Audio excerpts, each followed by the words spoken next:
দেখেন ওনার হলুদ কালারের পানি নাই আছে, দেখেন কি বেরোইতেছে বলেন তো, জোরে বলেন কি এগুলা, হ্যাঁ দেখছেন নাকি? পিত্ত রস নাই কি পরিমাণে, এবং ভিতরে পুজের মতো জমে রয়েছে, ভিতরে পুজের মতো। আসসালামু আলাইকুম। আসলে একটা বিষয় আমরা প্রায় খেয়াল করছি যে হয়তোবা পুরুষদের ব্যথা সহ্য ক্ষমতা বা সহনশীলতা অনেক বেশি।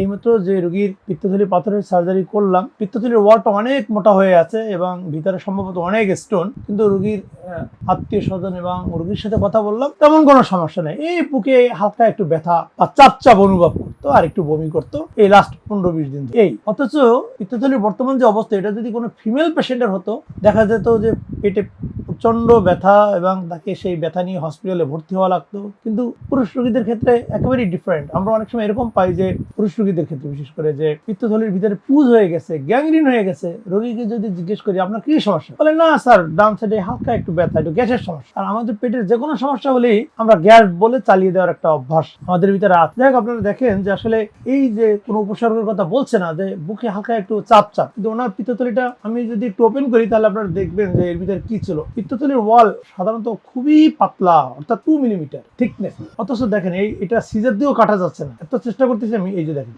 মানে এটা এত মোটা হয়ে গেছে, মানে বারবার ইনফেকশন হয়ে হয়ে। এবং পিত্তথলির ভিতরে কি থাকে, পিত্ত রস, হলুদ কালারের পানি। দেখেন ওনার হলুদ কালারের পানি নাই আছে, দেখেন কি বেরোইতেছে বলেন তো, জোরে বলেন কি এগুলা, হ্যাঁ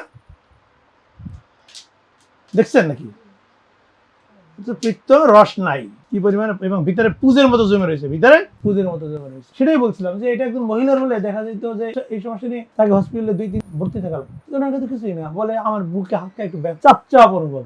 আল্লাহ হয়তো পুরুষদের ব্যথার সহনশীলতা বা ব্যথা সহ্য করার ক্ষমতা অনেক বেশি। যাই হোক, এই পিত্তথলিটা আমরা বায়োপসিতে পাঠাবো, কারণ হলো এর ওয়াল থিকনেস অনেক মোটা। হয়তোবা পাথর দিয়ে ইনফেকশন হয়ে হয়ে এটা হয়েছে, তারপরেও নিয়ম হলো শরীর থেকে কোনো একটা অংশ বের করে আনলে সেটা বায়োপসিতে পাঠাবো। আর বিশেষ করে এরকম যদি ওয়াল থিকনেস খুব বেশি থাকে তাহলে তো অবশ্যই পাঠাতে হবে, ঠিক আছে।